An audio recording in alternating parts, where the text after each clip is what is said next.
It is another edition of Time About the Movies, and today we're taking a look at the 5 movies that kick off February 2009, February 6th to be exact. And after a month where we didn't have as many memorable movies, at least good memorable movies, with the one exception being Taken, we're starting to get to the movies that the studios really believe in, and a pretty good slate overall this particular weekend. Only one or two of these movies are not that strong in general, but we'll get to those as we go along here. Let's just get right to it with the first movie we have here, the biggest new release of the weekend, and that is the ensemble comedy drama, He's Just Not That Into You.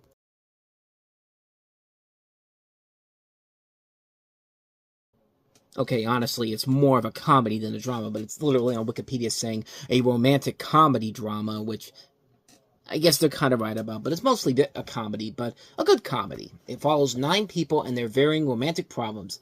Gigi, a common thread among the characters, is followed more closely than the other 8 and has a more developed storyline as she consistently misreads all of her romantic partner's behaviors. She meets Alex, who helps her to interpret signs given to her by her dates. Gigi, of course, is played by Jennifer Goodwin. This was one of the early film roles I remember her being in. And what's the other one? Alex is played by Justin Long. And also you see Ben Affleck, Jennifer Aniston, Drew Barrymore, Jennifer Connelly, Kevin Connolly from Entourage, Bradley Cooper, Scarlett Johansson, Chris Christopherson's also in the movie as Sasha Alexander and Busy Phillips. A good cast overall here, and this was kind of the trend beginning to build here because even though this isn't directed by Gary Marshall, the next year, New Line would have more success with the movie Valentine's Day, which kind of has the same similar setup here.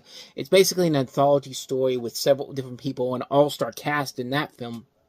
But those films got weaker and weaker as they went on, and Valentine's Day isn't even that good of a movie to begin with, but this is actually a pretty solid film. He's Just Not That Into You is a film where you do follow the relationships in here very well. They do a very good job of making these characters likable. You buy into their chemistry overall. You buy into their situations. Everybody plays their part in this very well. And you have good people here who are working on it. Ken Kwapis, of course, is the director who has done some pretty good movies overall. Abby Cohn and Mark Silverstein are some pretty notable writers here. They are doing a pretty good job of handling all these stories together. And unlike the other movies, the other ensemble romantic comedies we're going to get to here, this is the one that doesn't insult its audience intelligence or tries to just go for a cheap laugh for the sake of a cheap laugh. This is one that they're actually trying, and they're actually very funny. Like, there's some good lines in that trailer. Like, I love that bit in the trailer where Drew Barrymore thinks that the guy that she is calling her to tell her that she's the one, and then he accidentally doesn't realize he's doing it again, but this time not to her. And it's just like her face when she just realizes that, and everyone's face around her is just like. That's a good scene. That's a good, real funny moment in the trailer. And there's a lot of that throughout the movie. Everybody in here is really, really good. And like I said, it's a movie that delivers a good, solid setup in general. And it's a very well-made film. Everyone in here is playing their parts very well. It's a really good, fun, romantic comedy. It's a film that works very well. And it's a really good movie. It's one you should definitely check out. If you want to see a good romantic comedy with a lot of notable names you're very familiar with, He's Just Not That Into You is definitely the one to check out. You'll definitely be into it, but even though he won't be that into you. But anyway, let's move on to the next movie we have here. Pretty much a game changer in terms of stop-motion animated films, and a really good one. This is Coraline.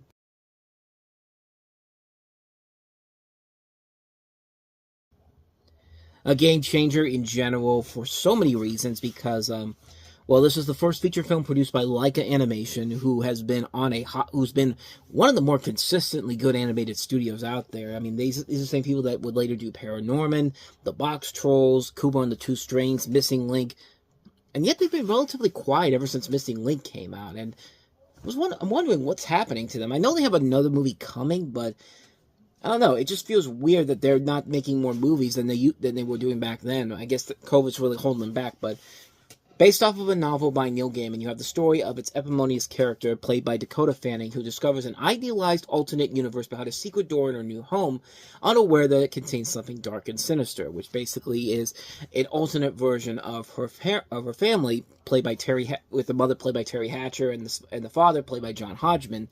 And as it turns out, the other mother is a creepy freak of nature who wants to basically take over the world. And not only that, but like she wants to do it in the darkest, sickest way possible, but in a good way. Like this movie is not afraid to go for the dark territory. I mean, it literally is an intense, dark movie, and I say that with the best of intentions because this is a great, great movie. I mean, this is a film that this is what PG used to be like back in the day, back in the 1980s, back in the early 90s. Like this was a PG. This was a movie that this is a movie that deserves its PG rating. It's not like My Little Pony the movie PG because we can't make it G because G will make us think that we're too cheap and too sad. It's like basically what I'm trying to say is that the G rating has basically become dormant for no particular reason. This is a movie that's 80s PG. Like this is like Wild Robot territory in terms of in terms of the limits they will go, the extreme limits that they were willing to surpass to make this movie entertaining. And not only that, it's a beautiful looking movie. The stop motion animation here is so well done. Like you could tell they're trying something new with stop motion animated films in general. And of course you got a director like Henry Selick who previously worked on Nightmare Before Christmas and James and the Giant Peach. And what Leica Studios has been notable for doing is that it helps to speed the process of the stop motion animation along without really feeling like they're just speeding it along so they can make a cheap product out of it. It doesn't feel like way at all. And as we'll see with their later movies, they would get better and better and better with every passing film. I mean, Kubo and the Two Strings, I think, is still their best movie in general. And I really love this studio ever since it came out. And like I said, I'm waiting to find out when that next movie is coming. But this is a great introduction. It's a film that can be very terrifying. I mean, yeah, younger kids should not be watching this movie. Older kids, maybe, I don't know, 7, 8 or older, they're gonna get a lot of enjoyment out of this movie. This is a film that is so gorgeously dark and sinister to look at. The animation is top notch. The voice acting is incredible. I mean, Terry Hatcher is the mother in this. Like she is very intimidating and very, very scary at times in this. Like I love how dark this thing can go, and it's a really damn good movie. And really, I don't have much more to say about this. This is a great film. Coraline, if you have not seen it already, do yourself a favor and watch this movie, man. You are doing yourself a major, major disservice by missing out on this one. This is a great, great film. So, with that said, let's go ahead and move on to our next movie, and that is Steve Martin returning as Inspector Clouseau in The Pink Panther 2.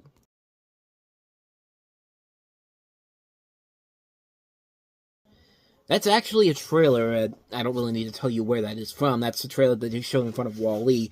Now, if I remember right, they actually did several different versions of that trailer where Clouseau would go to these different movies coming out in the summertime. There was one where he go like, I would like a ticket for Kung Fu Panda, and supposedly there was one where he did, I want a ticket for Indiana Jones. Even though I've never seen the Indiana Jones one, I know that there was one for Kung Fu Panda that's nowhere to be found. In fact, that one I just showed you just came online within the last couple of weeks, so I was able to find that one fairly recently. But this is The Pink Panther 2, the 11th installment of the Pink Panther series, and the second one featuring Steve Martin in the movie.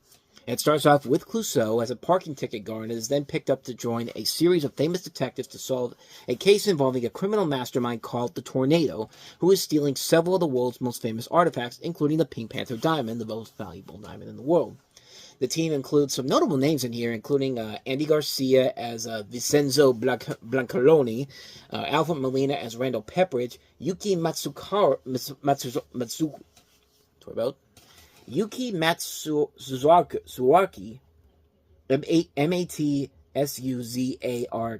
at least I spell it right, as Kenji Mizuto, and Bollywood star Aishwarya Rai as Sonia. Also on the case is Clouseau's left-hand man Ponton, John Reno, and Nicole Emily Mortimer. Those two, of course, are from the last movie. And having seen all the Pink Panther films and the cartoons, and I was really excited about this one because I liked the last movie. I did like it a lot. And I'll just say this.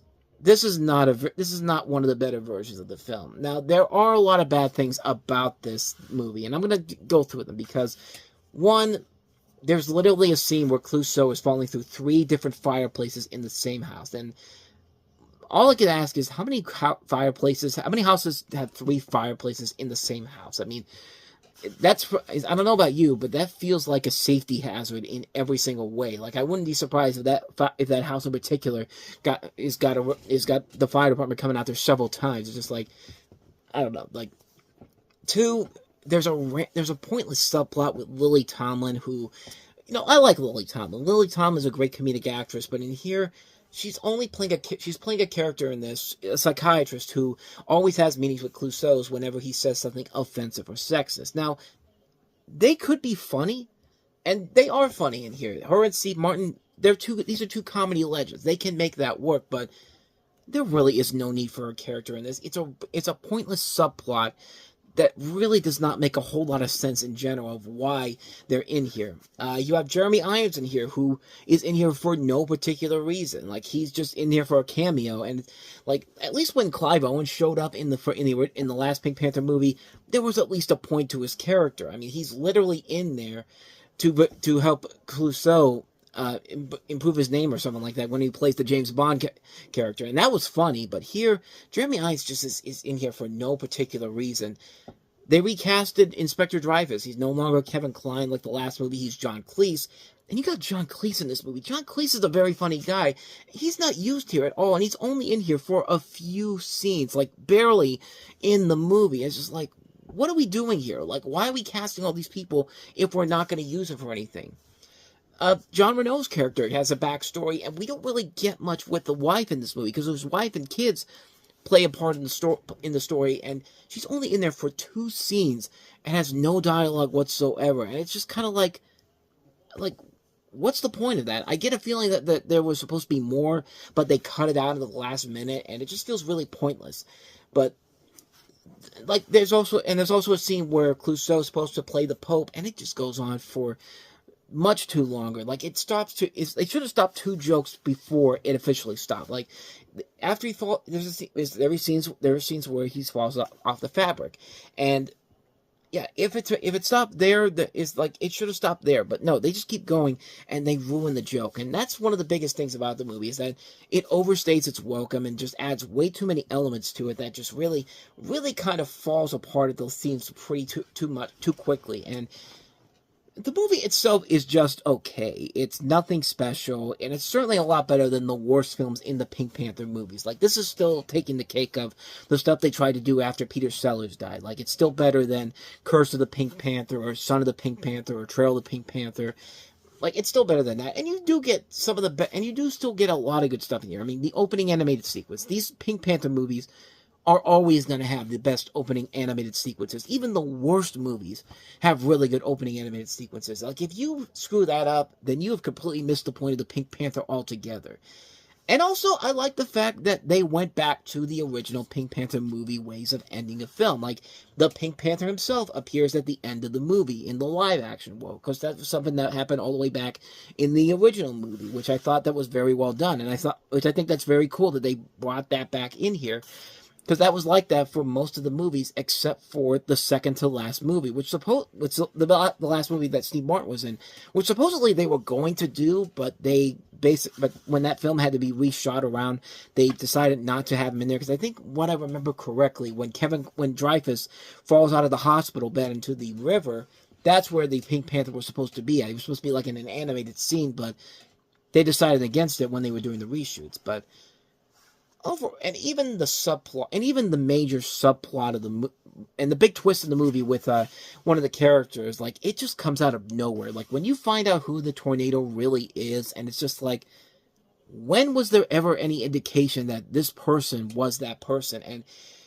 let's just say it goes against one of my tropes, the fact that I don't think females can play really good villain roles. Like, not because of the actors themselves, it's just the fact that they're not written well at all. This is an example of having somebody, as a female villain, which could be really cool and awesome, but unfortunately they're just not written well together, and they're not a threat whatsoever. They don't feel like a threat at all. But I mean, overall, yeah, the movie can be pretty lame sometimes. It's not even bad, it's just lame and forgettable. You could tell that this film was not made by the same people who made the last movie, because the people who made the last movie were at least trying to do something with it. But when you got the director of Agent Cody Banks 2, I mean, maybe that should give you a sign that that's probably not a good sign going forward. Like, the script overall is not great. The cast is just stacked with stars, but it's pretty pointless when none of them have really anything to do.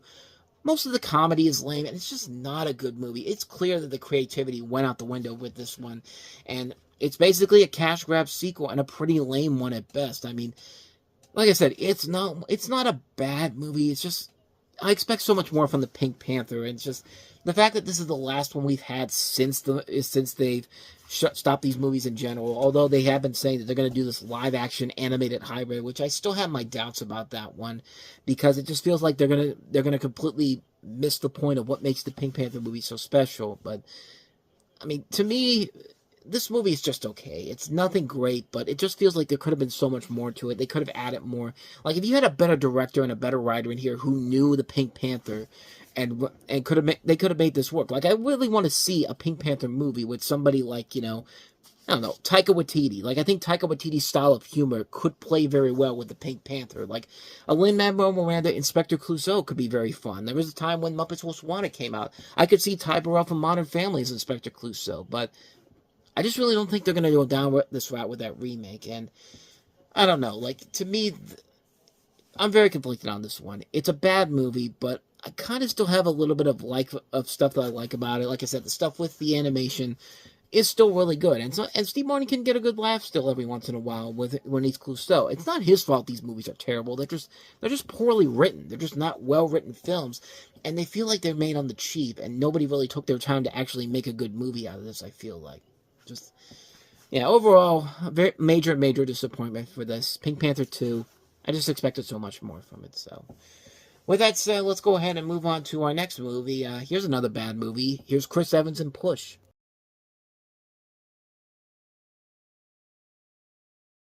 First warning sign, if you're saying that this is the first real action film of 2009 and you didn't see Taken, you clearly have not seen a good movie here. You're just, you didn't even see Taken, what I'm trying to say here, but this is Push. This is the film centering around people with superhuman abilities who band together to take down a government agency that is using a dangerous drug to enhance their powers in the hope of creating an army of super soldiers.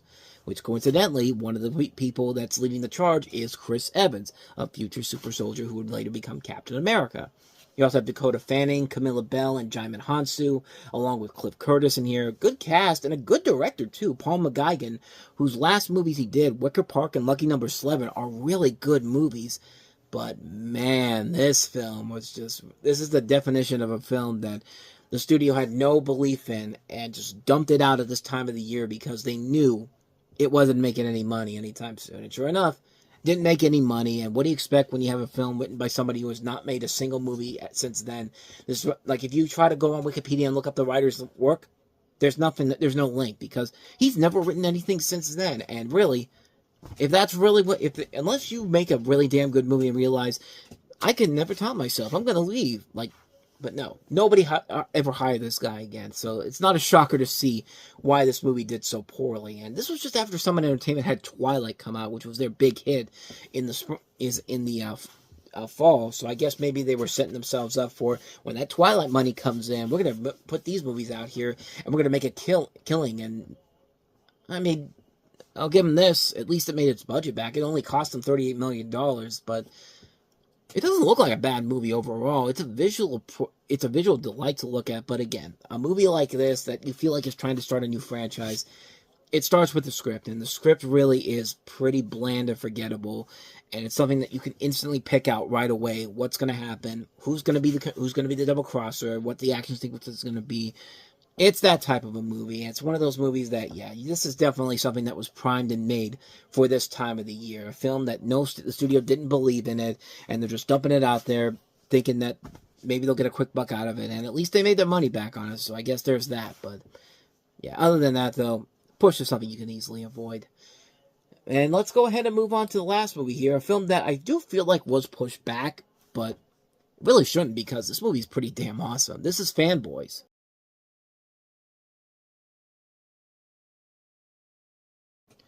So yeah, this is one of those movies that was sitting on a shelf at the Weinstein Company for several years. I mean, they shot this back in 2006. It was supposed to come out in 2007. However, George Lucas apparently gave him the seal of approval, and what had happened was that they were basically given additional funding by MGM and the Weinstein Company to go ahead and shoot more scenes that the original budget didn't include, and so they eventually reshot the film in late 2007, and then they had to re-edit the film again to remove the cancer plot of the movie, and they took out a lot of the raunchy, vulgar humor, which, I mean, it really is, and there was really a lot of different things that could have been that were wrong with this, the way that this film was being put together in terms of the behind the scenes stuff. You could tell this was a large studio interference movie, and basically they took out they changed the film around. There was a big argument about the cancer plot in general, which I feel like they needed to do that because that's a major plot of the story, which supposedly is based on a true story. And as you can tell from the trailer, this is based on a story where you have a group of Star Wars fans in 1998 who head on a road trip to Skywalker Ranch to steal a rough cut of Star Wars Episode 1, The Phantom Menace, for their dying friend. Now, this is directed by Kyle Newman, and Kyle Newman is a director who's notable because this film was supposedly getting a lot of buzz, and so 20th Century Fox basically asked him to come in and direct the Revenge of the Nerds remake they were doing at that time, and they were actually shooting that movie.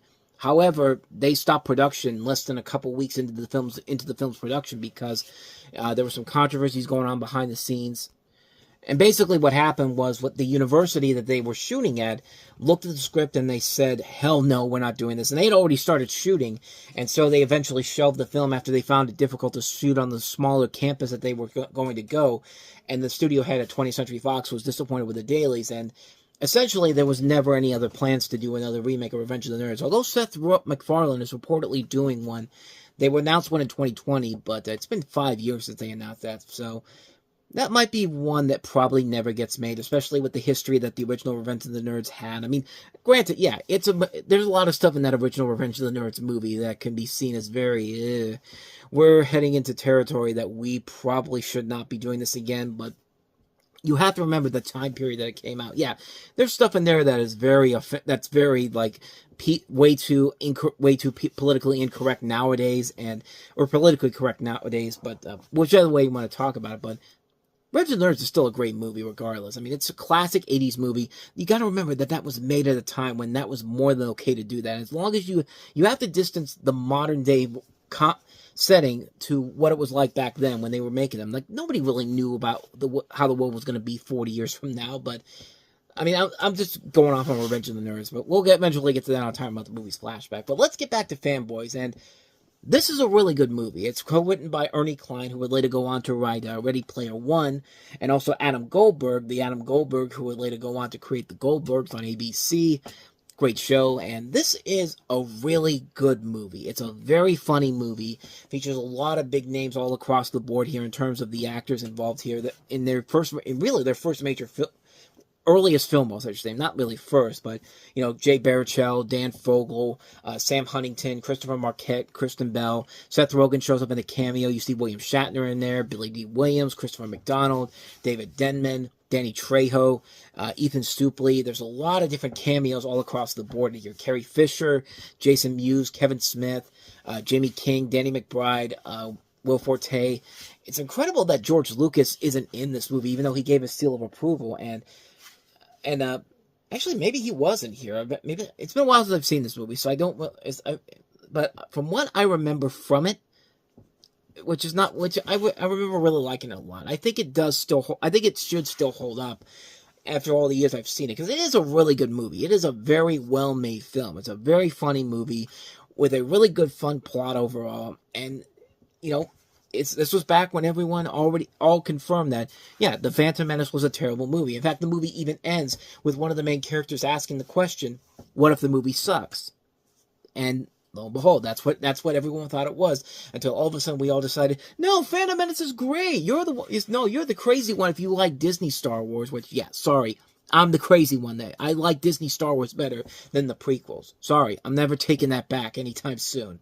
And here come the down likes, the down thumbs. Yeah, you know what? Do it. You've already no. Trust me, I have seen enough down thumbs on videos that make no sense. My 30 worst movies is currently sitting at 25% on likes. I have 1 like on there and 3 dislikes. It's like, I'm sorry if you like Tom and Jerry and Mamma Mia and The Spirit, and yeah, I'm sorry you like those movies, but I'm sorry, I'm not changing my goddamn list. But I'm getting way off subject here, but. Anyway, the point I'm trying to get here is that Fanboys is a really fun movie. It's a very funny comedy. It's a very good movie, and I liked what they did here. It can get heartfelt when it needs to, and I think taking out that cancer plot would have ruined the whole dynamic of the movie in general, because adding that in there, it gives you a point to it gives a point to why they're all coming together for this, to do this cause. I mean, they're doing it for their best friend who's going to die of cancer. And yeah, taking that out of the movie really could have destroyed the film in general. But it works. It works really well. I think it's a well-made film. I think it's a very funny comedy. Fanboys is something you should definitely check out. It's very hard to find, but if you can find it somewhere, definitely check it out. It's a very good movie, an underrated gem from the end of the decade. Fanboys is a great film. And so, with all of that said, we wrap up another edition of Time About the Movies, and the next time we meet, we take a look at Friday the 13th of February 2009. And hey, Friday the 13th, we have a new Jason movie, Friday the 13th, the remake, directed by the same guy who did Texas Chainsaw Massacre, produced by Michael Bay. We also have Isla Fisher starring in the romantic comedy Confessions of a Shopaholic, and Clive Owen and Naomi Watts starring in The International. So we'll take a look at all three of those movies. That'll be coming up tomorrow on the show, so definitely be on the lookout for that. With all that said, though, thank you so much for watching, and if you enjoyed this video and want to see more videos like that, go ahead and hit the playlist on the next page, check out the previous episode, and also don't forget to hit the like, subscribe, notification button, and the bell. That's where you get updates on when new videos come out, and we do post new videos here every day. So, with all that said, I'm off. I'll see you guys next time, and until then, as always, take care.